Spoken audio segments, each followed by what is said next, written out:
Hi friends, एक सवाल बार बार आता है लोगों के मन में कि क्या एक newly formed company strike off हो सकती है। इस वीडियो में हम लोग समझेंगे कि क्या ये हो सकता है, अगर हो सकता है तो कैसे। इससे पहले कि मैं ये वीडियो स्टार्ट करूँ, मैं आप लोगों से रिक्वेस्ट करूँगी प्लीज़ मेरे चैनल को सब्सक्राइब करें। जब सब्सक्राइब करें तो बेल आइकन को ज़रूर क्लिक करें, लाइक करें, कमेंट करें कैसा लगा आपको मेरा वीडियो। मैं कोशिश करूँगी यूँ ही GST, income tax, company act से रिलेटेड वीडियोज़, अपडेट्स आपके लिए लाती रहूँ।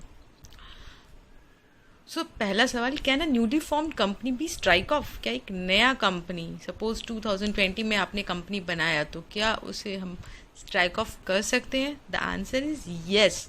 But you have to wait 1 year from the date of incorporation to prove that the company is not doing any business. यानी आपको 1 साल वेट करना पड़ेगा ताकि आप रजिस्ट्रार को बता सको कि हाँ 1 साल हो गया, हम लोग ने कोई बिजनेस नहीं किया है, तो प्लीज़ आप इसे स्ट्राइक ऑफ कर दीजिए। एक प्रोसेस होता है, बहुत सारे फॉर्म्स जाते हैं, क्या है समझेंगे हम लोग आगे। एक और सवाल आता है कि STK2 यानी जब कंपनी को स्ट्राइक ऑफ करते हैं, कोई कंपनी चाहता है कि हाँ मेरा नाम जो है रजिस्ट्रार हटा दे, तो वो STK2 भरता है। एक सवाल ये आता है कि STK2 जो भरते हैं, क्या हमें एनुअल फाइलिंग के बाद या पहले, कब भरना है? द आंसर इज पहले आप एनुअल फाइलिंग, दैट इज जो AOC है, MGT7 है, AOC4 MGT7 है, उसको पहले फाइल कर दे, उसके बाद STK2 फाइल करें। चलिए देखते हैं सेक्शन में कहाँ लिखा है। कंपनी एक्ट का अगर आप सेक्शन खोलो, सेक्शन 248, तो वहाँ ये बताया गया है, सेक्शन 248 का सब सेक्शन 1, जिसमें बताया गया है रजिस्ट्रार के पास पावर है कि वो कंपनी का नेम स्ट्राइक ऑफ कर दे, और सब सेक्शन 2 है जिसमें ये बताया गया है कि कंपनी के पास भी पावर है कि वो अपना नाम स्ट्राइक ऑफ के लिए अप्लाई कर दे। खास बात यह है फ्रेंड कि रजिस्ट्रार के पास जो पावर है वो सर्टेन कंडीशन में उस पावर को एक्सरसाइज करता है, यानी यूज़ करता है। कंपनी कब यूज़ कर सकता है? कंपनी तब ये फॉर्म STK2 भर के दे सकता है रजिस्ट्रार को, अगर वो सर्टेन कंडीशन में आता हो। जैसे कि आप देख रहे हो सेक्शन 248 में लिखा है, where the registrar has reasonable cause to believe, यानी जब रजिस्ट्रार को ऐसा बिलीव होता है, ऐसा लगता है कि a company has failed to commence its business within 1 year of its incorporation, यानी कंपनी तो इनकॉर्पोरेट हो गया था और होने के 1 साल बीत चुके हैं और उस 1 सालों के अंदर उसने बिजनेस को कमेंस नहीं किया, स्टार्ट ही नहीं किया। फिर पॉइंट दिया है सी में कि a company is not carrying on any business or operation for a period of 2 immediate preceding financial year and has not made any application within such period for obtaining the status of dormant company under section 455। अगर registrar को ये लगता है कि company पिछले 2 साल से कोई बिजनेस कर ही नहीं रहा है, तो ऐसे केस में भी रजिस्ट्रार एक नोटिस दे सकता है कि भाई हम आपका नाम स्ट्राइक ऑफ कर रहे हैं क्योंकि आप बिजनेस नहीं कर रहे हो, हम स्ट्राइक ऑफ कर देंगे आपका नाम। फिर देखिए, फिर पॉइंट है सब्सक्राइबर टू द मेमोरेंडम, यानी कंपनी जब बनती है तो एक मेमोरेंडम बनता है, उसमें सब्सक्राइबर होते हैं। The subscriber to the memorandum have not paid the subscription which they had undertaken to pay at the time of incorporation of a company. Company जब इनकॉर्पोरेट होती है तो जो मेमोरेंडम होता है उसमें कुछ सब्सक्राइबर होते हैं, साइन करते हैं मेमोरेंडम को, और वो कहते हैं कि हाँ हम इतना अमाउंट कंट्रीब्यूट करेंगे, तो वो जो है उन्होंने नहीं किया और जो टाइम था वो लैप्स हो गया, अभी तक उन्होंने कोई वो सब्सक्रिप्शन का पैसा ही नहीं दिया, शेयर का पैसा ही नहीं दिया। फिर पॉइंट है the company is not carrying on any business or operation as revealed after the physical verification carried out under subsection 9 of section 12, यानी फिजिकल वेरिफिकेशन किया गया था कंपनी का और देखा गया कंपनी को बिजनेस कर ही नहीं रही है, तो ऐसे केसेस में रजिस्ट्रार जो है कंपनी का नाम स्ट्राइक ऑफ कर देता है। ये बताया गया है सेक्शन 248 के सबसेक्शन 1 में। अगर आप देखोगे सेक्शन 248 के सबसेक्शन 2, तो वहाँ पर बताया गया है कि कंपनी भी खुद से एप्लीकेशन कर सकता है, सुओ मोटो, यानी खुद से एप्लीकेशन कर सकता है रजिस्ट्रार को कि मेरा नाम स्ट्राइक ऑफ कर दे, अगर कंपनी ये जो 4 आप देख रहे हो पॉइंट फुलफिल करता है, यानी कंपनी 1 साल से इनकॉर्पोरेट हो गया, उसके 1 साल के अंदर उसने कोई बिजनेस नहीं किया, या कंपनी ने पिछले प्रीसीडिंग 2 फाइनेंशियल ईयर में कोई बिजनेस नहीं किया, तो वो अप्लाई कर सकते हैं कि भाई मेरा नाम हटा दीजिए। जैसा कि आप देख रहे हो इन चारों में से कोई भी पॉइंट अगर फुलफिल होता है तो कंपनी खुद से अप्लाई कर सकता है कि हाँ आप मेरा नाम हटा दीजिए। नीचे देखिए लिखा ही शेल, यानी यहाँ पर ही शेल जो है यहाँ पर रजिस्ट्रार को बोला गया है, registrar shall send a notice to the company and all the director of the company of his intention to remove the name of the company from the register of companies and requesting them to send their representation along with the copies of the relevant document if any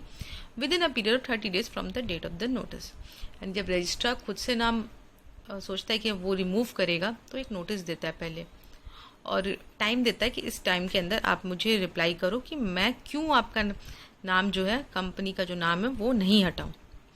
अगर उसे satisfaction वाला reply नहीं मिलता है तो वो company का नाम स्ट्राइक ऑफ कर देता है। और जैसे कि मैंने आपको बताया सेक्शन 248 के सब सेक्शन 2 में बताया गया है कि कंपनी कब खुद से कर सकता है, तो लिखा है यहाँ without prejudice to the provision of subsection 1, यानी सबसेक्शन 1 में जो लिखा है वो तो है ही, उसके साथ ही उसको अलग उसमें मतलब उसको बिना हार्म के अलग जो सेक्शन मतलब ये है उसमें बताया गया कंपनी में आफ्टर एक्सटिंग्विशिंग ऑल इस लायबिलिटी, कंपनी अपनी सारी लायबिलिटीज को खत्म करके बाय स्पेशल रेजोल्यूशन और कंसेंट ऑफ 75% मेंबर्स, यानी ऐसा स्पेशल रेजोल्यूशन ले सकता है या फिर 75% मेंबर लोग एग्री करेंगे तब in terms of paid up share capital, जितना भी पेड अप शेयर कैपिटल है उसका 75% लोग अगर एग्री करेंगे तब फाइल करेगा application in prescribed form to the registrar for removing the name of the company from the register of company on all or any of the ground, यानी सारा हो सकता है या कोई भी एक रीजन जो ग्राउंड हम लोग ने पढ़ा 4 पॉइंट उसमें से कोई भी रीजन अगर लगेगा तो कंपनी खुद से रजिस्ट्रार को अप्लाई करेगा। फिर रजिस्ट्रार क्या करेगा और उसको जब वो मिलेगा वो एक पब्लिक नोटिस लगा देगा कि हाँ वो ऐसा इस कंपनी का नाम रिमूव करने वाला है। अगर किसी को ऑब्जेक्शन है तो वो अभी इस टाइम फ्रेम के अंदर ऑब्जेक्शन रेज करे, अदरवाइज कंपनी का नाम रिमूव किया जाएगा इतने टाइम्स के बाद। सो इस मैंने आपको बता दिया STK2 का फीस जो है वो है 10,000। ये STK2 भरने का नहीं, STK2 आप अपलोड करोगे पोर्टल पे तो 10,000 का फीस आपको देना पड़ेगा। AOC4 MGT7 आपको पहले फाइल कर लेना है। चलिए मैं आपको दिखाती हूँ फॉर्म STK6 पब्लिक नोटिस। आपने STK2 तो दे दिया, अब क्या होगा, आपने STK2 दे दिया, अब वहाँ से नोटिस आएगा कि हाँ हम कंपनी का नाम रिमूव कर रहे हैं। पब्लिक नोटिस आएगा, पब्लिक नोटिस जो है पब्लिश किया जाएगा, जैसे कि आप देख रहे हो एक 2017 का है ये वाला पब्लिक नोटिस। क्या लिखा है, in the matter of striking off or removal of name of companies under section 248 subsection 2 to section 248 subsection 2 बात करता है कि कंपनी ने अप्लाई किया था। सो पॉइंट नंबर 1 में लिखा है notice is here bye given that the registrar of company had received application from the companies mention in table A under section 248 subsection 2 of company act, यानी उसको registrar को ये सब नोटिस मिला है for removal of its their name from the register of company either on the ground that they have failed to commence its business within 1 year of their incorporation, यानी 1 साल हो गया इनकॉर्पोरेशन के कोई काम नहीं किया इसलिए, या फिर 2 साल हो गया, और on the ground that the company या companies are not carrying on any business operation for a period of 2 years immediate preceding financial year and have not made any application within such period for obtaining the status of dormant company। Dormant company भी नहीं है और 2 साल से कोई business भी नहीं कर रही है, कोई फाइलिंग नहीं कर रही है, और the company is obtain the status of dormant company, या फिर कंपनी डोमेंट स्टेटस ले लिया था बट अब वो चाहती है कि भाई स्ट्राइक ऑफ कर दो मुझे। So accordingly the register of company propose to remove or strike off the name of the company mention in table A from the register of company, यानी टेबल ए इसके साथ अटैच रहेगा। Any person objecting to the propose removal or strike of name of company from the register of company may send his or her objection to the office address mentioned here above within 30 days from the date of publication of this notice, यानी इस notice के 30 दिन के अंदर अगर कोई objection करना है तो करिए, अदरवाइज इन सब कंपनी का नाम स्ट्राइक ऑफ कर दिया जाएगा बाय द रजिस्ट्रार। सो इस तरह का एक नोटिस पब्लिश किया जाता है। आई होप इससे स्ट्राइक ऑफ से रिलेटेड कुछ क्वेरीज जो है सॉल्व हुए होंगे। स्टिल अगर आपके मन में कोई डाउट है, कोई क्वेश्चन है तो कमेंट में लिखे, मैं कोशिश करूंगी सबका जवाब देने की। This is CS Manisha signing off. Thank you, bye bye.